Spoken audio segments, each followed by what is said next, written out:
Hey there, Kathleen here. I wanted to talk a little bit more about this idea of our first clean eating principle here, that if you can't pronounce it, don't eat it, and why that's so important. So basically, our bodies are designed to digest whole foods, to break them down and use the nutrients as fuel so that we can live healthy and fulfilling lives and function properly. And as food goes through our body, each organ has its own specific function and knows exactly what to do in this wonderful way that our bodies were created to use the food that we put in there for all the functions that our bodies need to live day to day. But unfortunately, what has happened in our recent society is that we have all these things added to what we call quote unquote food. And I'm talking about additives, preservatives, dyes, and lots of other things that we can't pronounce.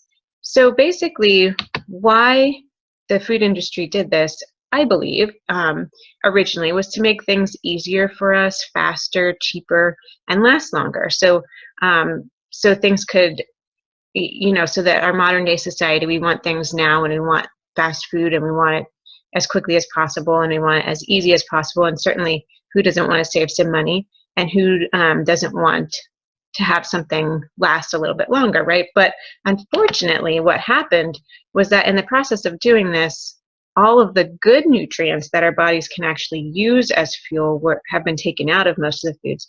And instead, they've added things to our foods that our bodies actually don't recognize because it's not really food.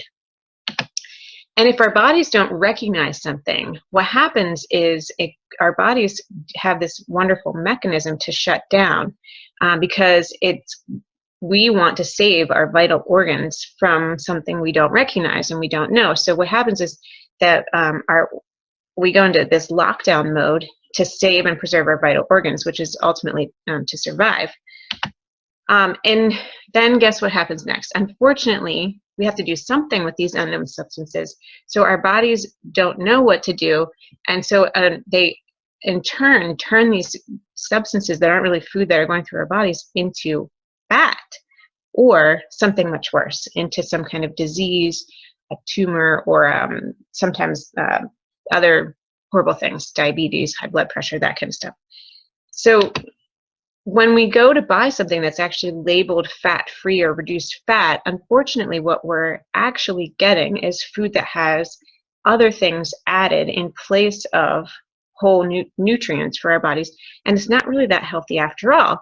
And it may actually be causing weight gain to buy something that's labeled fat-free or reduced fat, because when our body isn't recognizing those artificial things going through it, our bodies are turning that stuff into fat, which is crazy.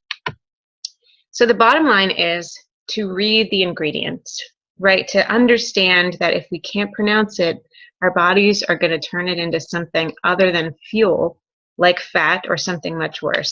So here's just one example for you. These are two different jars of peanut butter, and the one on the left is the one that's labeled reduced fat, and it has all of these things. It's a little hard to read, so I retyped them below. The ingredients are corn syrup, solids, sugar, pea protein, 2% less of fully hydrogenated vegetable oils, which is a huge no-no, in addition to mono and diglycerides, magnesium oxide, niacinamide, ferric orthophosphate, zinc. Anyway, you get the idea.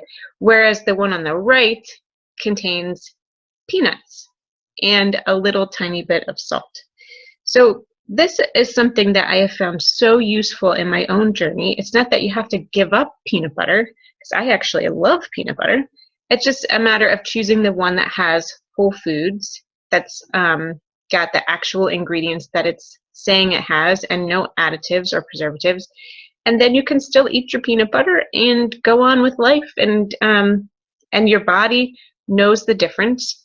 And so what I'm suggesting is skipping right past where it says something about fat or calories or whatever. Go right to the ingredients and read. Can you understand what it's saying, what's in there? Are they whole foods? Can you pronounce it? And if so, your body's going to do the right thing with those foods and process them and use the nutrients from them and not turn them into fat. So there you have it. Thanks so much. Here's one story for you about Teri, who found that pounds and inches were just disappearing by switching to clean eating. She has been an athlete all her life, but the eating piece was something that she recently undertook, and she found that that was the difference for her in the last pounds that she was kind of struggling with. But not only that, her energy was restored, and she and her husband made a huge change, and they actually just plain feel better. And I know that was the case for me as well. So hopefully you can start having the courage to turn around those jars and boxes and actually read the ingredients. And it's not that we're trying to take away food, we're just trying to help make sure that the food we're putting into our bodies actually is food. So thanks so much, and we'll talk to you soon.